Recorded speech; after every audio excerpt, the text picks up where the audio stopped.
U 10. izdanju emisije Diplomata, koju Euronews Srbija realizuje u saradnji sa magazinom Diplomacy and Commerce, o svom boravku u Beogradu i odnosima između naše dve zemlje, govori Andreas Fotiu, ambasador Kipra u Beogradu. Nakon toga videćemo kako je bilo na proslavi rođendana kralja Čarsla III u rezidenciji britanskog ambasadora u Beogradu, na obeležavanju Međunarodnog dana izbeglica u organizaciji UNHCR-a, kao i Međunarodnog dana joge pod pokroviteljstvom ambasade Indije u Beogradu. Objavit ćemo i prilog sa konferencije Serbia Goes Green, koju je magazin Diplomacy and Commerce organizovao u saradnji sa Privrednom komorom Srbije. A sada prelazimo na diplomatske vesti. Ministar spoljnih poslova Srbije Marko Đurić učestvovao je 19. juna u Taormini na Evropskom ministarskom skupu, koji je organizovala Italija kako bi obeležila 70-godišnjicu istorijskog samita u Mesini, jednog od ključnih događaja u formiranju Evropske unije. Đurić je po završetku skupa izjavio da to nije bio rutinski samit ministara spoljnih poslova, već vrlo direktna diskusija o izazovima sa kojima se suočava Evropa, a poseban fokus je bio na pitanju Balkana i učlanjenja balkanskih država u Evropsku uniju. Ja sam preneo stav da za nas članstvo balkanskih država u Evropskoj uniji, kako za balkanske države, tako i za samu EU, zapravo predstavlja jednu vrstu šekspirovske dileme, gotovo biti ili ne biti, i kada je reč o bezbednosti i kada je reč o ekonomskom razvoju, s obzirom na ogromni potencijal za rast našeg regiona. Poslao sam nedvosmislenu poruku da je Srbija spremna da ide i uzvodno kada je reč o građenju mostova saradnje među državama i narodima u regionu, izjavio je Đurić. Prema njegovim rečima, bilo je i pokušaja, naročito od predstavnice Prištine, da Srbija kroz pominjanje jednog negativnog istorijskog konteksta na neki način bude ocrnjena. Odgovorili smo na to vrlo dostojanstveno, poslali jasnu poruku da nikoga nećemo ubediti u proširenje Evropske unije na Balkan ukoliko se budemo međusobno napadali, vređali, omalovažavali, da svakako i mi to možemo da činimo daleko efikasnije, ali biramo drugi put. Biramo da na drugi način pokažemo koje su to vrednosti za koje smo opredeljeni, rekao je šef srpske diplomatije.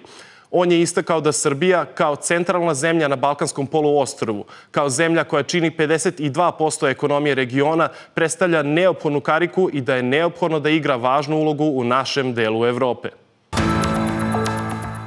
Vlada Republike Srbije i Ministarstvo spoljnih poslova organizovali su bezbedan povratak naših državljana evakuisanih iz Izraela, koji su u Beograd došli specijalnim letom Air Srbije iz Šarm el Šeika.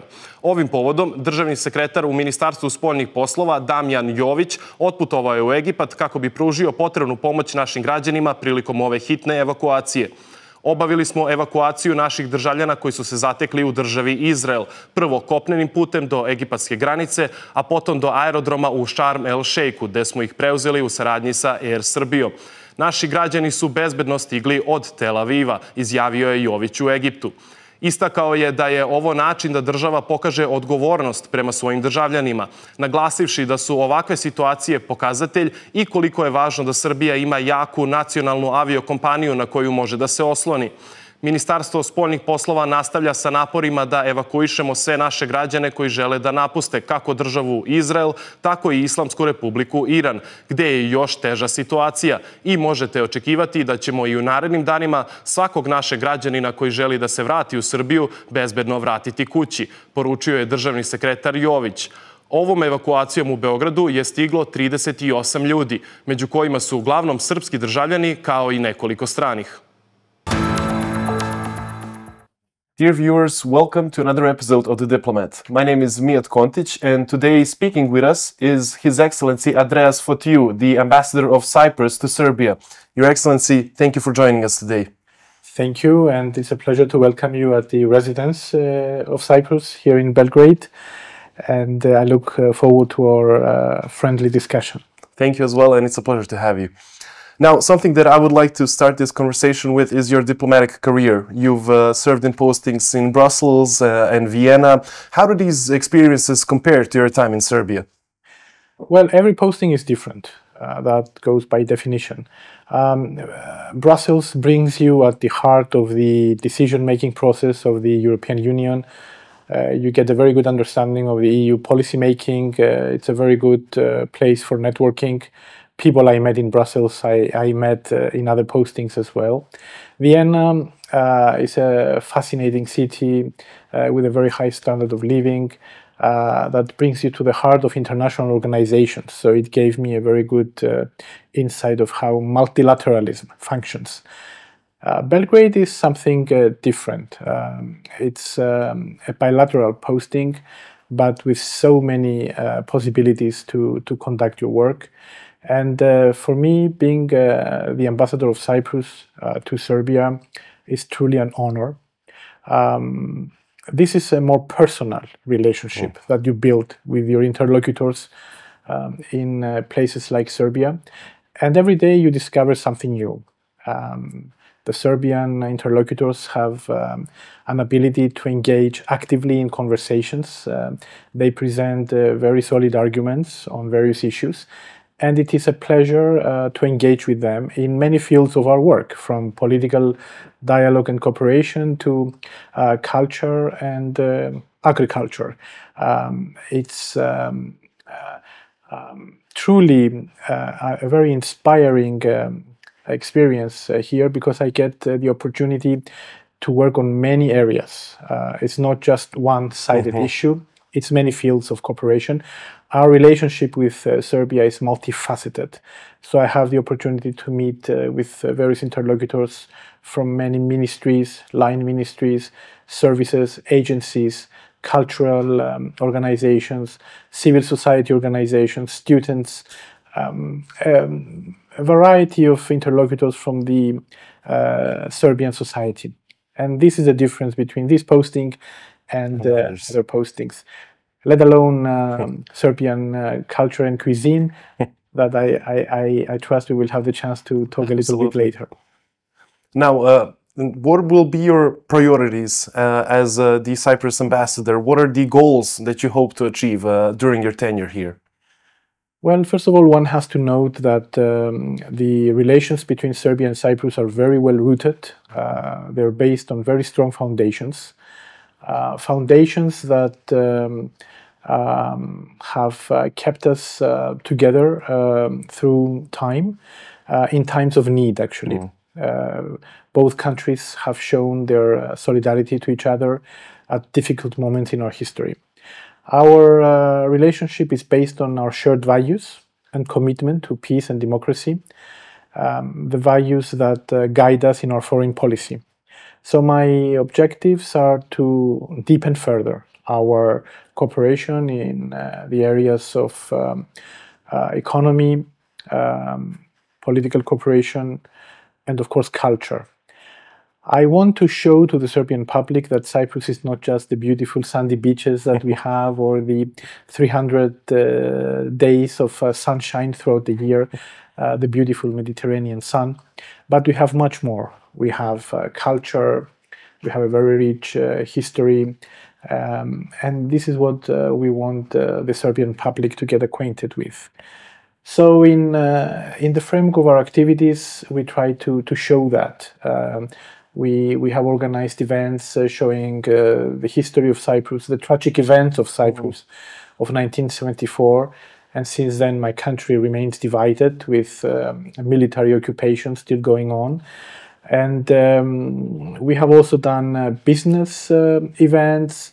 Cyprus participated for the first time in the Belgrade Tourism Fair recently with its own national stand. That gave us an opportunity to see the big interest on behalf of the Serbian public towards Cyprus. We have had many visits at the political level, from the highest to the working level. We had 2 visits of our president over the last 2 years, ministerial exchanges. This is a relationship that we keep alive.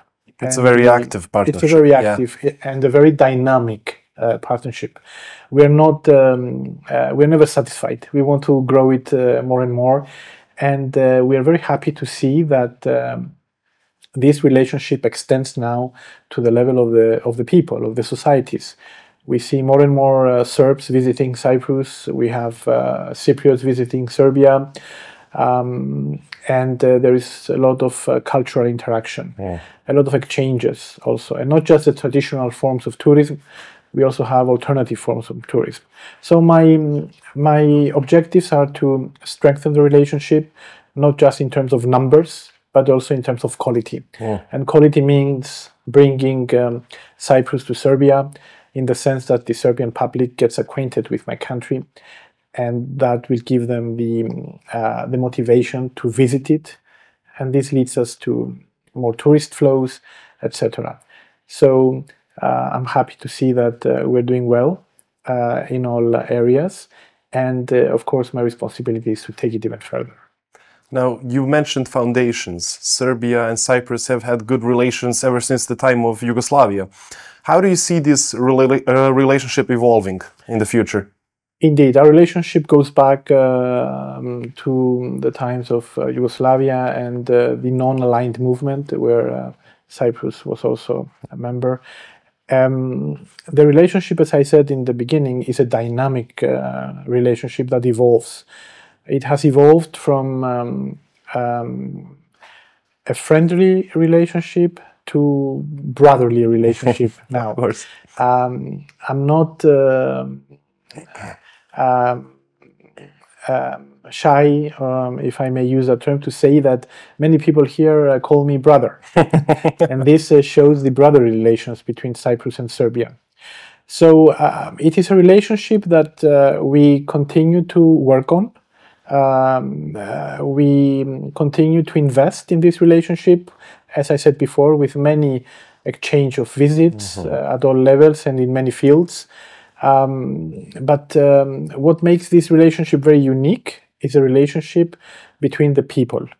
Our people seem to share these values and the objectives of our political leadership, and they also think that and feel that these countries are not just friends, but they are very close at the level of the people, and we see that throughout our exchange with the public here.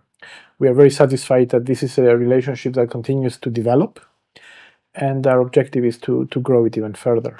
And we can say that those people are ambassadors as well in their own regard when they participate in these exchanges. Indeed, yeah. These are the best ambassadors, actually, absolutely, because they have the people has the ability to convey their impressions, their insights, their informations from mouth to mouth, and this is the best way to promote a country. Actually, if you win the public, then you have it. Yes, that's right. Now, Cyprus is set to hold the EU presidency for 2026. What role do you see Cyprus having in Serbia's European integration? Indeed, Cyprus will assume the presidency of the Council of the European Union for the second time in its history after our membership in the first half of 2026. We are now we have been participating for 20 years in the European Union, and we approach our second presidency of the Council with more maturity and more confidence. We know better what to do compared to the first time back in 2012, but we have the same enthusiasm as back then. So as we approach our presidency, we are getting ready to assume this responsibility. Our president, foreign minister, and also our minister for European affairs have embarked on a tour in many European Union capitals, but also capitals of candidate countries. And I am very proud to say that Belgrade was the first stop of our president back in April. So this was his second visit to Belgrade in the last 2 years. And it was not by coincidence that Serbia was his first stop. He wanted to demonstrate that this is a priority for us. And indeed, we very much look forward to investing a lot in the enlargement policy of the European Union. We consider that the Western Balkans are part of Europe, and they should soon have their place within an enlarged European Union. There is a new momentum when it comes to enlargement process these days, and this is what we want to to build on. We call on our Serbian friends, our Serbian interlocutors, to take advantage of this momentum and expedite the reforms, do what has to be done in order to make this process faster. Cyprus, as an honest broker, will pursue this objective with maturity, objectivity, and realism in the same time. We are confident that if Serbia delivers, we will be in a position to advance further in the accession process of the Republic of Serbia, which is something that we would like to see not only in our capacity as presidency of the Council, but also in our national capacity, because we're a very strong supporter of the accession perspective of Serbia and of the wider region. So we will work tirelessly to build on the progress that our fellow member states have built in the last few months, and building on the work of previous presidencies and in line with our trio presidency program, we very much hope to see some concrete results in the accession process of Serbia. Serbia knows what has to be done. The Serbian political leadership knows the priorities. This is a merit-based process, and the enlargement process is built on conditionality. So if we see the results that are to be seen, that are expected, mainly in the areas of rule of law, the fight against corruption, etc., and in general, for Serbia to demonstrate its ability to assume the obligations of membership, this will yield concrete results. And nobody will be happier than us to have this progress registered during our 6 months, during our presidency. Now, the Serbian president noted that bilateral collaboration in the fields of agriculture, innovation, and military technology should be improved upon in the near future. Are there any initiatives in this regard that you would like to mention? Indeed. We have ongoing consultations at the bilateral level regarding these issues. When it comes to agriculture, we are investing a lot on sharing know-how and technology. Cyprus is becoming a technological hub, and the same is Serbia. So I think we both have a lot to gain from the exchange of information and best practices. So we are in the process of bilateral coordination when it comes to agriculture. Then on military technology, we have very solid cooperation with Serbia that goes back for many years. This is a relationship built on trust, and of course it takes place with full respect to each country's international obligations. Our cooperation extends also to the area of training, and I'm happy to see that more and more of our military personnel visits Serbia for training purposes, and that is something that we encourage. I need to reaffirm here that Cyprus is a peace-loving country. However, it is still faced with military occupation on its territory. So defense is an important area for us, but peace is our objective, and this is what we are focusing on. In the same time, I would like to use this opportunity and thank the Republic of Serbia for participating in the United Nations force in Cyprus. This demonstrates Serbia's commitment to international peacekeeping and the fundamental values of the United Nations. Now, Cyprus has confirmed its participation in Expo 2027. Are there any economic opportunities that you can see that will arise in the future due to this? Indeed, I'm very happy and proud to confirm that Cyprus has signaled its participation to Expo 2027. And a few days ago, we had a high-level delegation which participated at the first coordination meeting that the Serbian government organized here in Belgrade. This is a fantastic opportunity to bring together entrepreneurs, from Cyprus to Serbia and seek the avenues of cooperation in the fields of business. We are also proud that there is a lot of interest on behalf of the cultural field to come to Belgrade during the Expo, as well as our tourism industry as well. So Expo 2027 will give the possibility to millions of people to come to Belgrade and interact with people from all over the world, basically. And we're very proud that Cyprus will be part of that international exchange. We only have benefits to get from these kinds of events, and we congratulate the Serbian government for the commitment to organizing this huge task and for bringing together so many governments from all over the world. We look forward to exploring all possibilities of cooperation and to present the face of Cyprus to the world through the Expo here in Belgrade. Now, Serbia and Cyprus have signed a memorandum of understanding on education in 2023. What specific initiatives have emerged from this agreement, and how do Cypriot and Serbian universities collaborate on student exchange programs?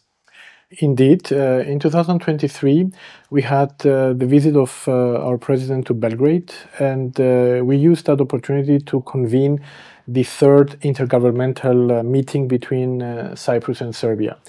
That means that we had a number of ministers visiting Belgrade, interacting with their Serbian counterparts, and working in their respective fields. Amongst those, we have the Minister of Education, who had bilateral consultations with your counterpart, the result of which was the signature of this memorandum of understanding in the field of education. This memorandum has laid the grounds for deepening our cooperation in the area of education, including at the university level, of course. And I'm happy to note that 2 years after, we are at the stage of implementation, with a number of exchanges taking place both at the area of research, but also in the area of exchange of students in the framework of collaboration between universities from Cyprus and Serbia. Cyprus, despite its small size, is an education hub with many universities functioning, with two state universities and a number of private universities. The level of research is quite high, and we are happy to attract more and more foreign students in that framework, and building on the excellent relationship between our countries. More students choose to interact with their colleagues here in Serbia, and in that framework we see more exchanges. This is something that we will encourage further and continue with a more solid implementation of that memorandum of 2023 in the field of education. Now, besides students, Cyprus has also attracted Serbian tourists, and we've seen an increase of 200% of Serbian tourists in Cyprus. What contributed to this fact? Indeed, we're very proud of that. The main elements that contributed to this significant increase in the number of visitors is, of course, the accessibility. First and foremost, we are very happy to see that we have daily flights from Belgrade to Cyprus, not just Air Serbia, but also another private airline. And this gives a lot of possibilities to the public to travel to and from Cyprus. But this would not be enough by itself. I think what really made the difference is the shared mentality that we have. I mean, the Serbians and the Cypriots, and of course this very warm hospitality that the Cypriots extend to their visitors. And I think the Serbian public has really felt this. We have an excellent tourism infrastructure with very good hotels, excellent facilities, very clean waters. I think we have one of the highest number of blue flags in the Mediterranean, and great wine and cuisine. The food there is quite rewarding. I think all these elements combined, together with the friendship and the sense of hospitality that we have in Cyprus, have created the conditions for more visits from Serbia to Cyprus. And we continue to build on that. As I said before, we participated recently in the tourism fair of Belgrade. We are looking forward to Cyprus being the country of honor in the upcoming book fair of Belgrade in the autumn. And this will give us the possibility to show to the Serbian public that it's not just our sun and the sea. We have also a culture. Absolutely. And we're very happy to see that we have other forms of tourism taking place in Cyprus. For example, many Serbian teams come and practice in Cyprus, and they use the excellent facilities and the climate we have. We have many visitors who come for religious purposes because we share also a common religion. The wine, we have excellent wine in Cyprus, and very interesting wine routes to follow on the mountains of Troodos. So all these create a nice package which is quite competitive, and we're very happy to see that the Serbs are happy with the result and they consider it to be value for money. This is something that we want to invest more, and we're happy to see the numbers growing. And are there any efforts for Serbia being the travel destination for Cyprus citizens? Indeed, we are working on that as well. We have had many exchanges of visits of Serbian and Cypriot influencers to and from Serbia. And through their postings, they show Serbia and Cyprus to the respective audiences. Also, the numbers of Cypriots who visit Serbia has risen. We have alternative forms of tourism. I refer to religion. Many Cypriots come to visit religious sites here in Serbia, or thermal spas that Serbia is so rich with. And of course, one should not forget the natural beauty of this country, which makes it very attractive to visitors. But again, the elements that I referred to before, the fact that we are so close as countries and nations, make it easy for Cypriots this bond to respond and to want to visit Belgrade. And I'm happy to see that more and more of my compatriots visit Serbia. Also, we should mention that the Belgrade airport is becoming a very important hub, and many Cypriots use it for transit. So they visit Belgrade, maybe they stay for 1 or 2 days, and then they continue to their final destination. So it's actually a practical position for them. It's a practical position. So all these elements have made it an ideal location for Cypriots to visit. That's great to hear. Now, you also mentioned wine. Serbian wine exports to Cyprus have actually grown in recent years. What makes Serbian wines appealing to Cypriot consumers? I think this has been a very pleasant surprise. The quality of the Serbian wine has really surprised many Cypriots pleasantly. And that's why we think that with what we have seen so far, the Serbian wine deserves a bigger share in the market. That's great to hear. Amongst the Mediterranean countries. So we are working together with these respective chambers to encourage the export of wine.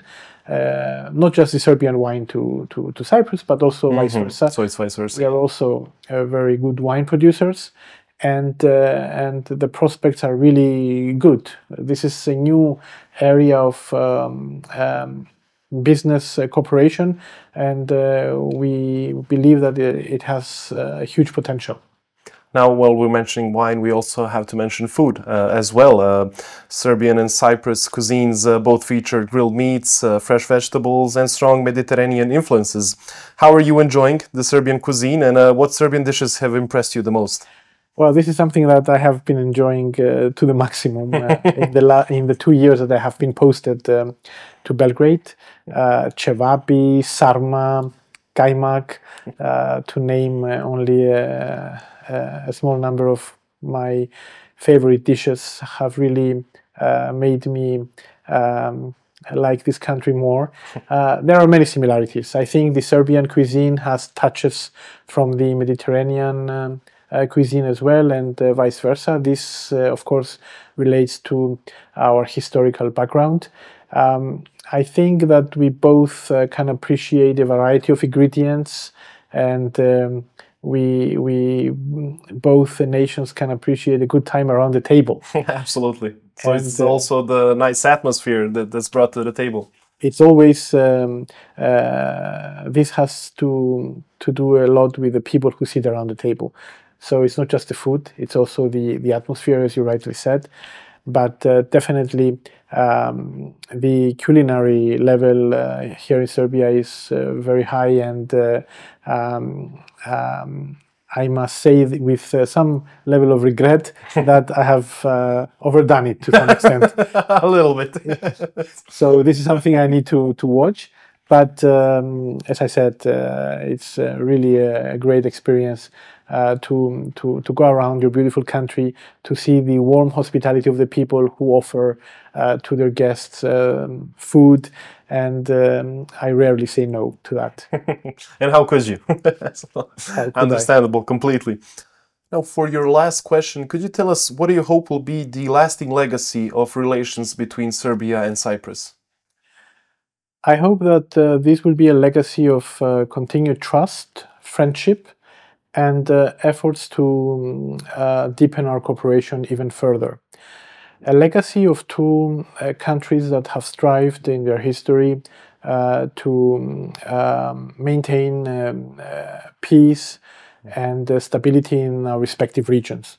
As I said in our discussion, we are connected by shared values. These values, I think, will remain in the heart of our cooperation. And the legacy I see for the future is a strong relationship between our countries that will guarantee a brighter future for the generations to come and who will live in Cyprus and in Serbia. What we try to do is to create the ground for the future generations to thrive in our countries. I think, as I said before, this is not just a relationship of friends. This is a brotherly relationship that extends from the highest political level to the lowest, to the level of the society, the people, and through their everyday interaction show that they appreciate this friendship. So my duty as an ambassador is to make sure that this friendship, this relationship will continue to grow for the benefit of our people. And I have no doubt that this relationship will endure, will last in time, as it has through centuries. And this is what we want to see with Serbia. A relationship that will last through time and will continue to offer to our citizens the benefits of this close relationship that we have managed to build through time. Your Excellency, thank you once again for joining us for today's episode. As for our dear viewers, thank you for your attention. My name is Mijat Kontić, and I'll see you in another episode of The Diplomat. Konferencija Serbia Goes Green posvećena temama zelene tranzicije, inovacije u cirkularnoj ekonomiji i održivog razvoja privrede održana je u Privrednoj komori Srbije. Uprkos globalnim previranjima i izazovima, ova pitanja ne treba da budu skrajnuta, već otvorena kako bi se što više napredovalo u tim oblastima, navode organizatori i učesnici. Verujem da bez obzira šta se dešava u našoj zemlji, na društvenoj sceni, šta se dešava u svetu, bez obzira na ovaj rat u Ukrajini koji evo i dalje traje, bez obzira na ovaj rat na Bliskom istoku, mi moramo da razgovaramo ovde o važnim temama, ljudska prava i zaštita životne sredine. Mislim da su jako važne teme. Mislim da još svi zajedno ne razumemo koliko je važna ta priča o zaštiti životne sredine. Evo upravo boraveći u Japanu kao deo državne delegacije koja je posjetila Expo, japanski ceo paviljon je posvećen reciklaži. I on opisuje ceo proces kako se reciklira sve što se reciklira, kako se iz toga proizvodi voda, kako se iz toga proizvodi energija, kako se greje, ali sve sa ciljem da to pokaže jednom velikom broju i Japanaca koji dolaze da posete Expo. Mislim da je pitanje zaštite životne sredine, kulture i ravnopravnosti u stvari pitanje kućnog vaspitanja. I da je to osnov i da odatle treba da pođemo. Pred Srbijom je dugi i izazovan put, ali je napravila značajne korake u donošenju i sprovođenju određenih ekoloških standarda. Zelena tranzicija nije teret, već prilika da rastemo na drugačiji način, da ulažemo promišljeno i inoviramo sa svrhom, rečeno je na konferenciji.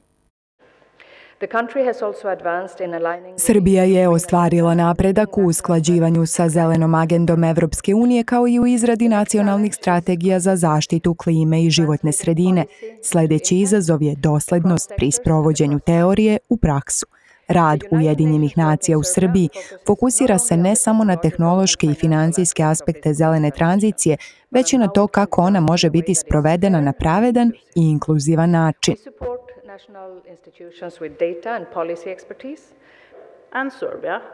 Norveška i Srbija dele snažno partnerstvo u oblasti zelene tranzicije. Norveška je podržala proces pridruživanja Srbije Evropskoj uniji u sektoru energetike, doprinoseći u izradi ključnih zakonskih i strateških dokumenata.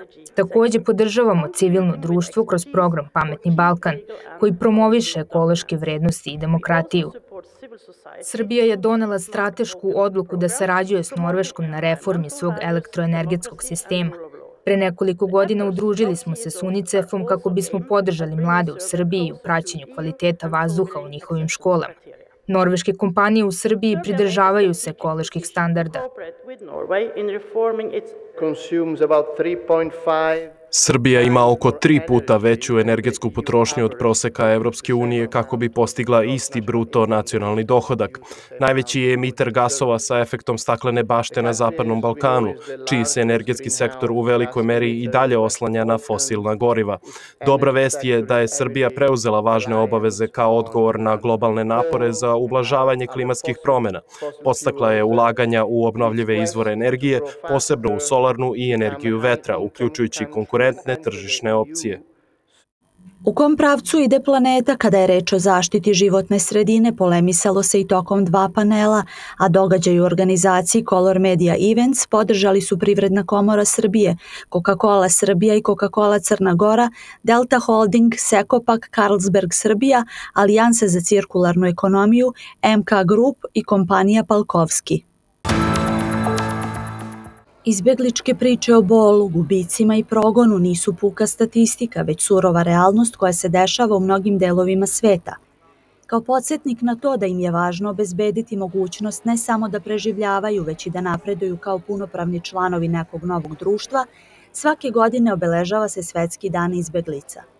Izbeglice bi se vratile kući kada bi to mogle, a trenutna globalna previranja dodatno otežavaju ostvarivanje njihovih prava, kažu iz UNHCR-a u Srbiji. Izbeglice nisu pasivne žrtve, one su pojedinci sa neizmernim potencijalima, talentima i veštinama, koji nisu i ne treba da budu definisani onim što su izgubili, već onim što mogu da pruže kao vredni članovi novih zajednica, donoseći bogatstvo svojih kultura. Ne zaboravite da su Einstein, Marlene Dietrich i mnogi drugi takođe bili izbeglice. Međutim, oni nisu tretirani kao takvi, oni su bili prihvaćeni. Ovom prilikom se zahvaljujemo vladi Srbije na produžetku privremene zaštite za izbeglice iz Ukrajine. Koliko sam ja razumeo, to je bez vremenskog ograničenja. Srbija je u ovom slučaju radila zapravo više nego Evropska unija. Pozivam sve da pre svega pokažemo humanost, da pokažemo solidarnost i da svaku porodicu podržavamo, svaku osobu, svakog pojedinca podržavamo novim početkom, jer to je velika pobeda pravde, humanosti i zajedništva. Srbija, koja kroz istoriju nosi duboke tragove raseljavanja i izbjeglištva, dobro razume šta znači biti u pokretu i bez izbora. Poslednjih decenija pružili smo utočište stotinama hiljada izbjeglica i interno raseljenih lica, naveo je državni sekretar u Ministarstvu unutrašnjih poslova Srbije Željko Brkić. Svesni smo i da svaki zahtev za zaštitom nije samo administrativni akt, već glas jedne životne priče. Priče koja zaslužuje poštovanje, razumevanje, bezbednost i odgovornost, kao i mogućnost novog početka. Prema najnovijem godišnjem izveštaju UNHCR-a o globalnim trendovima objavljenom polovinom juna ove godine, do kraja aprila 2025. bilo je više od 122 miliona prisilno raseljenih ljudi, u poređenju sa 120 miliona u istom periodu prošle godine, što predstavlja desetogodišnji uzastopni rast broja prinudno raseljenih ljudi. Kao glavni uzroci raseljavanja navode se veliki sukobi poput onih u Sudanu, Mjanmaru i Ukrajini, kao i kontinuirani neuspeh u zaustavljanju konflikata. Proslava 76. rođendana kralja Čarlsa III. Organizovana je u britanskoj ambasadi u Beogradu u prisustvu velikog broja gostiju iz sveta diplomatije, biznisa i javnog života.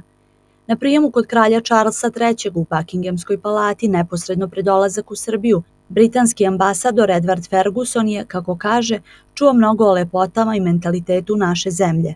Zaista imate fantastičnu zemlju sa prelepom prirodom, bogatom kulturom, istorijom i iznad svega talentom i kreativnošću. Kao porodica smatramo da smo veoma srećni što smo ovde. I bilo je istinski uzbudljivo tokom prethodnih godinu dana još bolje upoznavati Srbiju. Ipak, moram da priznam da postoje neke stvari koje su meni kao Britancu i dalje malo uzbunjujuće. Kako rakije može za doručak? Kako je zamišljeno da kružni tokovi ovde funkcioniše? Nemam pojma. Kao i razliku između trojice, trojke. Među prijateljima ambasade na proslavi rođendana kralja Čarlsa III. Bila i kompanija AstraZeneca, globalni lider u oblasti biofarmacije.